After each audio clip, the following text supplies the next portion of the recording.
নতুন নিবন্ধন করতে একটু সাবধান। যদি আপনি ভুল করেন আপনার কিন্তু ই পাসপোর্ট হবে না। কেন হবে না, কি ভুল করলে হবে না, এটা আমি ভিডিওর মাধ্যমে আপনাদেরকে বুঝিয়ে দেওয়ার চেষ্টা করব। কারণ কি, যেহেতু ই পাসপোর্ট করতে এনআইডি বা নিবন্ধন লাগবে, বিশেষ করে সৌদি আরবে, সেক্ষেত্রে আমরা তথ্যের মিল না থাকার কারণে পাসপোর্টের সাথে মিল করে এরকম একটা নিবন্ধন করে নিয়ে আসি নতুন করে। কিন্তু এই নিবন্ধনটা আমার কোনো কাজে লাগে না, আমি ই পাসপোর্ট করতে পারি না। কেন? কারণ আমার যে ব্যক্তিগত নাম্বারটা দেখতেছি, এই নাম্বারটার কারণে। বর্তমানে আমার যে পাসপোর্টটা আছে সেখানেও কিন্তু এরকম একটা ব্যক্তিগত নাম্বার আছে। নতুন একটা নিবন্ধন করলে সেখানেও আলাদা একটা নাম্বার থাকে। এখন আপনি যে নিবন্ধনটা করলেন নতুন, এই নাম্বারটা অনলাইনে আছে স্বাভাবিক, আর আপনার পাসপোর্টের যে ব্যক্তিগত নাম্বার আছে ওই নাম্বারটা অনলাইনে আছে। এখানে এসেই আপনি ঝামেলাটা পড়েন। যদি দুইটার নাম্বারই অনলাইনে থাকে, আপনার কিন্তু এই পাসপোর্ট জমা নেবেন, আপনাকে বলবে যে কোনো একটা অনলাইন থেকে ডিলিট করে নিয়ে আসো, এরপরে আবেদন গ্রহণ করা হবে। এখন আপনি নতুন যে করবেন, করার আগে আপনাকে কি চেক করতে হবে? আপনার পাসপোর্টের যে ব্যক্তিগত নাম্বারটা আছে ওই নাম্বারটা অনলাইনে চেক করতে হবে যে ওটা কি অনলাইনে আছে কি নেই।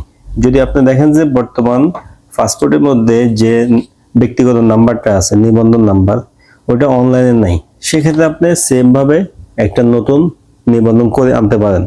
আমাদের মাধ্যমেও চাইলে আনতে পারেন, আমরা নিবন্ধনের কাজ করি। কিন্তু আপনি যদি দেখেন যে আপনার ওই নাম্বারটা অনলাইনে আছে, অর্থাৎ ওই নিবন্ধনটা অনলাইনে আছে, যে নিবন্ধন দিয়ে আপনি আগে এমআরপি পাসপোর্ট করছেন, যদি ওটা অনলাইনে থাকে, বাংলা হোক ইংলিশ হোক, তাহলে নতুন একটা নিবন্ধন কখনোই আপনি করতে পারবেন না, করে কোনো লাভ হবে না। তাহলে আপনাকে কি করতে হবে?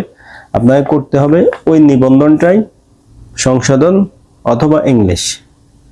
সংশোধন অথবা ইংলিশ কেন? যদি আপনি দেখেন যে নিবন্ধনটা অনলাইনে আছে কিন্তু ইংলিশ নেই, তাহলে আপনাকে শুধু ইংলিশ করাইতে হবে, যেটা আপনার ইউনিয়ন পরিষদ থেকে আপনি কম টাকায় খুব সহজে অল্প সময়ের মধ্যে করাইতে পারবেন। শুধু ইংলিশ করাবেন, অনলাইনে আছে বাংলাটা, ইংলিশ নেই। দ্বিতীয়ত, আপনার ওইটা ইংলিশও আছে বাংলাও আছে অনলাইনে, কিন্তু তথ্যে ভুল আছে। অর্থাৎ বর্তমান এমআরপি পাসপোর্টের সাথে নাম ঠিকানা কোনো কিছু এদিক সেদিক আছে, তখন আপনাকে ওটা সংশোধন করতে হবে।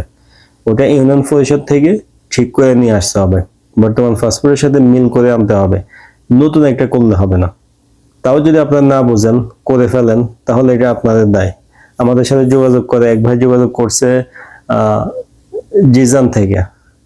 জিজান থেকে বলতেছে, ভাই আমি আবেদন করে ফিঙ্গার দিতে গেছি, আমার ফিঙ্গার নেয় নাই, বলছে যে আমাকে একটা অনলাইন থেকে ডিলিট করে নিতে। কি সমস্যা? কাগজপত্র পাঠালো, চেক করে দেখলাম সেম সমস্যা। বর্তমান পাসওয়ার্ডের যে ব্যক্তিগত নাম্বার ওটাও অনলাইনে আছে, নতুন একটা কে জানি করে দিছে। প্রতারকরা করে, ভালো মানুষ করে না, আমি সরাসরি বলতেছি। আমরা নিবন্ধন কাজ যখন নেই, আমাদেরকে বলে যে ভাই একটা নিবন্ধন করে দেন, তখন আমরা প্রথমে চেক করি ওনার কি কি সমস্যা আছে, কোনো কিছু অনলাইনে আছে কিনা, কিভাবে করা যায়, আমরা চেক করে এরপরে ওনাকে বলি যে ভাই আপনি এভাবে এভাবে করেন। যদি নতুন একটা করে দিলে ই পাসপোর্ট করতে পারে, কাজ হয়, তাহলে করে দেই। যদি নতুন একটা করলে কাজ না হয়, এরকম আমরা দেখি, তাহলে ওনাকে ওইটাও বলি ভাই নতুন করেন না, আপনি আগেরটাই ইংলিশ করেন, অনলাইন করেন, এভাবে এভাবে করেন, আমার 2 টাকার লাভ হবে। এই উদ্দেশ্যে আমি একজনকে ঝামেলা ফেলতে পারি না। জুবাইলের ওই ভাইকে কি করছে, পাসপোর্টটা অনলাইনে থাকা অবস্থায় নতুন একটা করে আবেদন করে পাঠিয়ে দিয়েছে ফিঙ্গার দিতে। এখন সেখানে তো ওনারা চেক করবে, পাসপোর্টে যে চেক করে দেখা যায় ওইটা অনলাইনে আছে, যেটা দিয়ে আবেদন করছে নতুন ওটা অনলাইনে আছে, তখন ওনাকে বলছে যে কোনো একটা ডিলিট করে নিয়ে আসছে। এখন নিবন্ধন তো আপনি চাইলে অনলাইন থেকে ডিলিট করতে পারবেন না। অনলাইনে আপনি নতুন একটা ইস্যু করতে পারবেন, কিন্তু ডিলিট করতে পারবেন না। এই জিনিসটা আপনাকে মাথায় রাখতে হবে। তো নতুন নিবন্ধন করার আগে যাচাই বাছাই করবেন।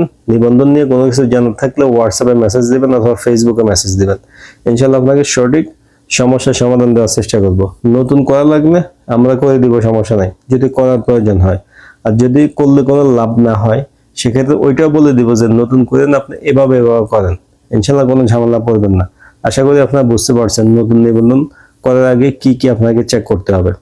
তাও যদি না বুঝেন, তাহলে তো কিছু করার নেই। কিছু কিছু অসাধু লোক আছে যারা নিজের 2 টাকা ব্যবসার জন্য সাধারণ মানুষকে ঝামেলা ফেলে। আমরা কিন্তু এই ধরনের ঝামেলা ফেলি না, আমরা সঠিক সমস্যার সমাধান দেওয়ার চেষ্টা করি, পরামর্শ করে এরপরে কাজ করি। তো নিবন্ধন নিয়ে যদি কিছু জানার থাকে কমেন্ট করবেন অথবা মেসেজ করবেন, ইনশাআল্লাহ আপনাকে পরামর্শ দিয়ে সাহায্য করার চেষ্টা করব। ভিডিওটা অবশ্যই শেয়ার করবেন। আজকের ভিডিও এ পর্যন্তই, দেখা হবে নতুন ভিডিওতে।